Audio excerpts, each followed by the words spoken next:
a Marta y a todo el equipo de grandes mujeres y el resto de compañeros. Aquí las mujeres es verdad que llevan la batuta y eso es fantástico y además marca una impronta que es muy visible en la dirección de la transparencia y de la política de gobierno abierto en Canarias.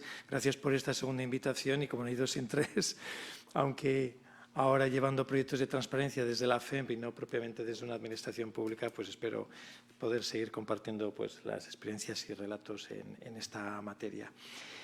Felicidades también por ese premio conseguido en ASEDI, el portal de datos abiertos, que es fantástico y es una referencia y a nivel nacional y estoy seguro que también a nivel internacional y os animo a seguir trabajando tan bien como lo habéis hecho hasta la fecha. Bueno, yo voy a hablar, como decía Alicia, de la transparencia durante la COVID-19. Es verdad que primero con un planteamiento muy breve a nivel general de lo que ha sucedido en materia de transparencia durante la COVID, ¿no? Bueno, yo creo que las crisis y los desastres dejan tras de sí grandes lecciones de aprendizajes. Yo creo que es realmente en estas situaciones tan críticas cuando aprendemos, ¿no? y descubrimos cuáles son las oportunidades de hacer y de avanzar. Quizá no se ha hablado tanto de transparencia como en este momento y es una oportunidad que hemos tenido que aprovechar y de la que sacar partido pues, todos los que nos hemos dedicado y seguimos haciéndolo en materia de transparencia. También es verdad que, aunque decimos muy a menudo que la transparencia ha venido para quedarse, es cierto, sí, lo decía ya entonces Esther Arizmendi, ¿no? La primera presidenta que fue del Consejo de Transparencia y Buen Gobierno del Estado, es cierto que hay que seguir defendiéndola día a día. Yo creo que no hay ninguna conquista en este terreno inexpugnable. Todos somos conscientes y apreciamos, somos espectadores de informaciones que se dejan de publicar, informaciones que se dejan de actualizar, con lo cual tenemos que seguir ahí en la brecha, ¿no? La transparencia para generar confianza lo hemos comprobado durante todo este periodo, también la falta de transparencia para destruir la confianza, con lo cual si queremos una ciudadanía que se entregue, que participe activamente, que sea responsable, que sea consciente de sus derechos y que los ejerza, no hay nada como transparencia para generar en todos ellos la confianza para participar activamente, como decía, en los procesos públicos que gestionamos y que impulsamos desde la Administración, ¿no? Bueno, ha habido un montón de debates durante todo este tiempo. La prensa, los medios de comunicación se han hecho eco de todos ellos, algunos de ellos muy importantes, muy graves y muy impactantes en lo que se refiere a la vida de las personas, ¿no? A lo que nos estaba sucediendo durante todo ese periodo. Ahí hay algunas de las noticias y referencias, como decían los medios de comunicación, a nivel nacional de temas importantes vinculados a la gestión del coronavirus que han generado polémica y discusión, ¿no? Para mí es muy importante destacar, y quizás es una de las lecciones, en mi opinión, que deberíamos de aprender, que en una situación similar o parecida, y ojalá esto no vuelva a suceder o no vuelva a activarse en esta situación tan preocupante por la que aún todavía hoy seguimos atravesando, tenemos que tener bien claro que el derecho de acceso a información pública, aun no siendo un derecho fundamental en la Constitución, sí que lo es para la vida de las personas. Y esto sí que me gustaría recalcarlo mucho. Yo todavía sigo pensando a quién se le pudo ocurrir que un derecho de este tipo, de este calado, de esta importancia, médula espinal de la democracia, pudiera ser un derecho prescindible durante un periodo tan crítico y de tantas emergencias como la pandemia del coronavirus, ¿no? En un momento, además, en el que todos nos habíamos puesto las pilas a contrarreloj para poder teletrabajar y gestionar los procesos, impulsarlos desde nuestra casa, de repente todo lo tenemos preparado y ahora tenemos que suspender los procedimientos. A mí eso me parece un contrasentido, ¿no? Y especialmente cuando hablamos de este derecho, cuando entendemos que el acceso a la información pública es una medicina, un producto básico de primera necesidad para la vida de todos nosotros, para la vida de las instituciones públicas y para la democracia, ¿no? La transparencia protege y salva vidas. Ese era el lema que hemos utilizado en Castilla y León, la comunidad donde yo he estado trabajando estos meses, impulsando el proyecto de transparencia, ¿no?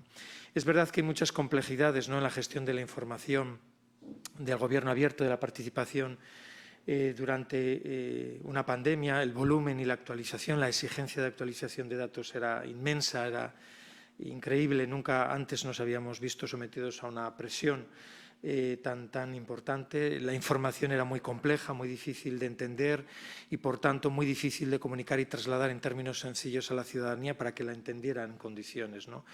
Con una falta de previsión, además, absoluta. A todos nos ha pillado una situación así a pie cambiado. No estábamos preparados para una emergencia de este calado, con sistemas insuficientes, con criterios inexistentes o, cuando existían, eran mutantes. Todos los días había algún cambio de criterio que alteraba, diríamos, la forma de extraer, de exponer, de compartir, de poner a disposición nuestros datos, ¿no?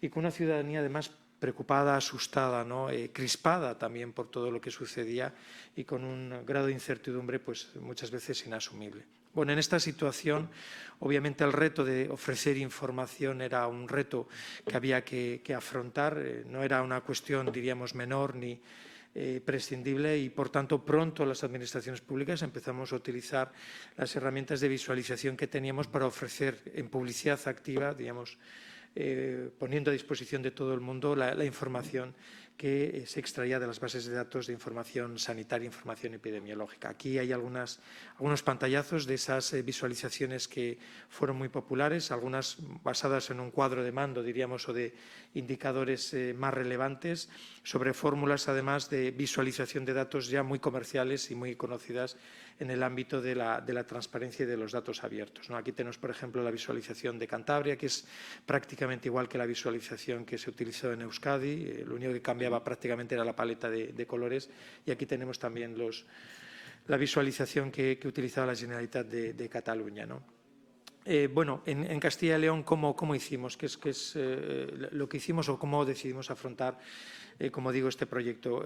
Bueno, lo primero de todo tuvimos que definir o identificar, y es una cuestión casi que vino dada, no era un asunto en el que tuviéramos que reflexionar demasiado. Teníamos que identificar muy bien cuáles eran los destinatarios de nuestra información. La sociedad, que es nuestro destinatario siempre, la ciudadanía, nuestro destinatario prioritario primero, a quien teníamos que informar de todo lo que estaba sucediendo para que pudieran anticiparse, prever, diríamos, proteger su propia vida y salud.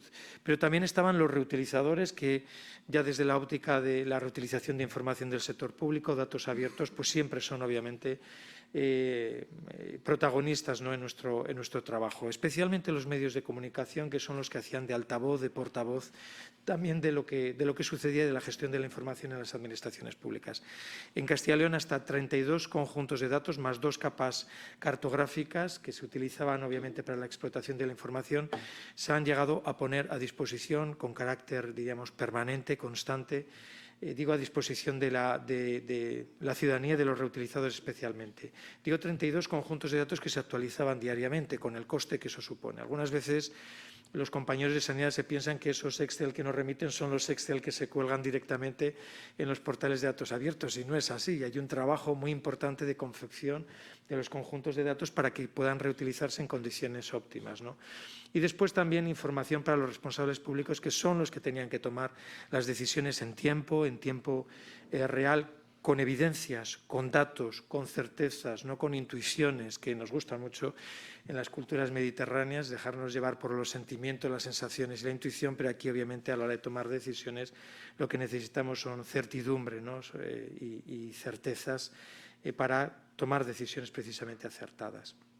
Un proyecto para todos y para todas. Ha sido, por un lado, un proyecto de datos abiertos. Era muy importante tener esos conjuntos de datos actualizados, pero también era importante visualizar la información, los miles y miles de datos que contenían esos conjuntos de datos, visualizarlos, digo, de una manera sencilla, comprensible, accesible para la ciudadanía. Con lo cual, en este caso, y Albérica seguramente también puede decirlo, y estaremos seguros de acuerdo en que en este caso estamos ante un ejemplo fantástico de reutilización, de explotación de datos por parte, en este caso, de la Administración pública. Algunas veces somos los primeros reutilizadores, otras veces no tanto y atendemos más a lo que hacen los demás con nuestros datos, pero en este caso yo creo que también los medios de comunicación han estado muy atentos al trabajo de explotación que íbamos a hacer nosotros con nuestros propios datos, ¿no? El lenguaje claro y con el contexto necesario. Yo extraía ahí un pantallazo de un ejemplo concreto. Hay el RT, que llamamos de forma abreviada para referirnos a lo que es el número reproductivo básico instantáneo, que es un término totalmente inteligible para el ciudadano de a pie, ¿no? Que es el promedio de personas que cada persona infectada puede contagiar, ¿no? Si eso éramos capaces de traducirlo y de contarlo así, obviamente la gente consultaba mucho más la información y esto lo hemos podido comprobar, con notas explicativas de qué es lo que se va a ver ahí. Es verdad que hemos hecho un trabajo de traducir el lenguaje sanitario y científico a un lenguaje más accesible. Este trabajo se ha hecho además contando siempre con las autoridades sanitarias y científicas para ver y contrastar, cotejar que efectivamente lo que íbamos a contar respondía a lo que desde un punto de vista científico era. Y después apoyándonos en multitud de gráficas y diseños. Ya nos hemos convertido en una sociedad que obtiene o extrae la información de visualizaciones, de imágenes, ¿no? Ya no leemos prácticamente nada, somos una sociedad de Twitter, ¿no? con poquitos caracteres y con titulares que algunas veces pues, no son capaces de reflejar o trasladar, diríamos, la realidad en sí misma, ¿no? Bueno, un proyecto que se ha convertido además en otros dos proyectos al mismo tiempo, un proyecto de comunicación. Yo creo que nunca antes, ni siquiera en mi época de Madrid, tuve tanta relación con profesionales de los medios de comunicación. De alguna forma hemos asumido el papel de los gabinetes de comunicación y de prensa de nuestras consejerías para llevar a cabo una interlocución y una comunicación directamente con los profesionales de los medios. Ahí hay precisamente una conversación que yo mantenía con Jesús Escudero, que es un periodista de datos muy reconocido en nuestro país, trabajador que lo fue del Confidencial, ahora en la Comunidad de Madrid en su Instituto de Estadística, ¿no? Pero teníamos ahí una conversación en Twitter muy inmediata sobre lo que íbamos a publicar y sobre todo lo que a ellos les interesaba, ¿no? Y ese es un factor también a destacar. También un proyecto de atención a la ciudadanía, no solamente de transparencia. Tradicionalmente, atención a la ciudadanía y transparencia están separados competencialmente. Bueno, pues aquí también a través de las redes sociales hemos ido informando a la ciudadanía de lo que estaba sucediendo. Más aspectos claves, actualización diaria sin excepciones. Actualizar un conjunto de datos diariamente tiene y comporta mucho esfuerzo, ¿no? Un proyecto, además, en constante crecimiento que partió el 16 todavía lo recuerdo, de marzo de 2020 con un conjunto de datos hasta llegar a los 32 conjuntos de datos y 16 apartados de ese portal. Con desagregación por edad y sexo. Mira que insistimos ahora muy recientemente en que toda la información que tenga que ver con personas tiene que incluir ese criterio de desglose, ¿no? de desagregación. El sexo es muy importante para poder identificar posibles sesgos, ¿no? Y la edad también. Claro que la edad era un factor muy importante en la incidencia de la enfermedad. Bueno, en atención primaria, en profesionales afectados, personas fallecidas, personas vacunadas, ese criterio se ha incorporado siempre a nuestros conjuntos de datos.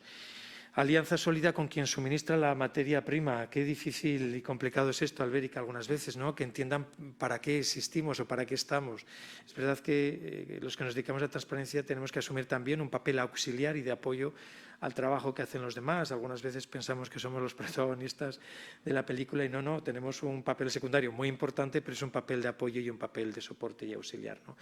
Coordinar a todas las unidades, convencerles del valor social de la transparencia, generar confianza. Nada se iba a publicar sin su consentimiento, sin su acuerdo. Esto era muy importante porque ellos nos veían siempre como un poquito kamikazes y locos, ¿no? Dice, estos, en cuanto caiga en sus manos esta información la van a publicar sin filtro ninguno. No, siempre pensábamos muy bien lo que íbamos a hacer, lo que íbamos a comunicar y cómo lo íbamos a hacer para que no generase eso ningún malentendido ni ningún equívoco, ¿no? Y escuchar muy atentamente a quienes nos transmitían la información para poder trasladar y transmitir correctamente los mensajes. Bueno, en Castilla y León os traigo simplemente aquí unos pantallazos de ese gran portal de 16 apartados, la home que aún todavía sigue siéndolo con el RT, el semáforo, ¿no? Los indicadores de riesgo y los niveles de alerta, un pantallazo también del apartado donde se recogían todos los conjuntos de datos que os he comentado, o apartados que no existían o que no han existido en ningún otro portal de datos abiertos o de visualización, como es la publicación de las actas de los comités de expertos, una información sobre la que ha habido una polémica muy importante a nivel nacional, ¿no? Y otras informaciones, no solamente información sanitaria, información sobre la contratación de emergencia durante el coronavirus, información sobre el impacto de la enfermedad en el mercado laboral, los ERTES, ¿no?, ocasionados por el coronavirus, la información también relacionada con los establecimientos que servían comida a domicilio, establecimientos abiertos para poder ir a recoger allí también comida, ¿no? Bueno, dificultades, y ya para acabar, que veo a Alicia que toma posesiones, ha sido de una sutileza total. Dificultades que son retos, falta de previsión, de experiencia, hay que construir protocolos de intercambio, anticiparse obviamente a lo que pueda suceder.